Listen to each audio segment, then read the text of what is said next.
धम्मपद पंडित वर्ग। न भजे पापके मित्ते, न भजे पुरी साधमे, भजेत मित्ते कल्याणे, भजेत पुरी सुत्तमे।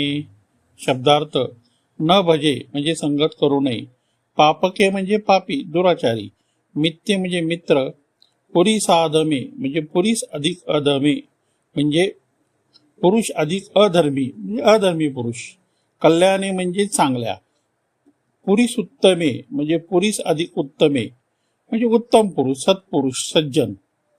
अर्थ: पापी मित्रांची व अधर्मी पुरुषांची सेवा किंवा संगत करू नये, तर चांगल्या मित्रांची व सत्पुरुषांची सेवा करावी किंवा संगत करावी। धन्यवाद। जय भीम। नमो बुद्धाय।